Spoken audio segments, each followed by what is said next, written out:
Hey guys, this is going to be the third and final part of our Blacksmithing the Knife series. And I did grind more of a bevel on this and smooth it out a little bit more. Not on camera, and I'm sorry that I didn't do that because I completely forgot about it. But the first step we're going to be doing to heat treating this is hitting it red hot or cherry red and non-magnetic, and then quenching it in motor oil. And I'll get back right when we're ready to do that.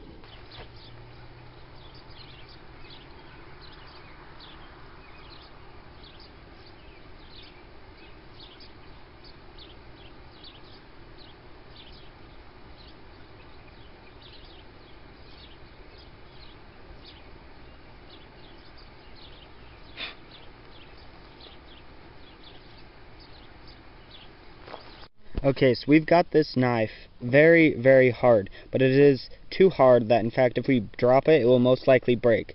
Now the next step in heat treating this is putting it in an oven at like 425 degrees for about an hour, sometimes maybe even 2 hours, and this will basically soften the metal enough that it's flexible and it won't break when it smacks something hard. And we're just going to simply sand off all this slag that formed on there when we quenched it. And then we're gonna heat it up till it's wheat hot, is basically what 425 degrees is. And we'll get right to that. Okay, hey guys, so I've got my oven preheated to 425 degrees right there.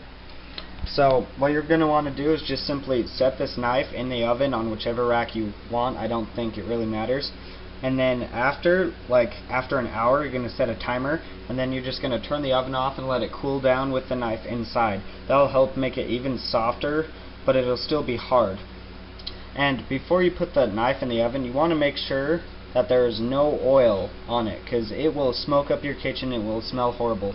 So I'm just gonna open up my oven and set my knife in there. You can see it right in there, hopefully, and I'm just gonna set a timer for 1 hour. And I'll get back to you once the timer is done. So this is what the knife looks like after we got it out of the oven, and I know it looks rusty in the camera, but that's not rust. That's the wheat color in there. And I think I may have heated it up a little bit too much, because you can kind of see that purple on the blade. That's a sign that it got a little too hot, but it should still work. Now the next step in doing this is just simply sanding this off and then putting an edge on it. And I'm not going to do that on camera because it's kind of laborious to put an edge on this thing, especially since it's not down to a perfect edge. It still needs to be ground down a little bit, and I'll get back to you once I've finished it.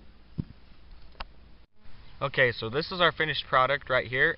I didn't polish it up very much because honestly I was too lazy, but I did get the edge pretty sharp. It doesn't pass the paper test, but it still is pretty dang good. And for an example, I'll just demonstrate on a piece of dried poplar, which isn't a very hard wood, but it still makes very short work of slicing it, which is pretty good for something I made. Well, if you like this video, please subscribe to my channel, and also leave any comments suggesting what I should do for my next videos, and thanks for watching.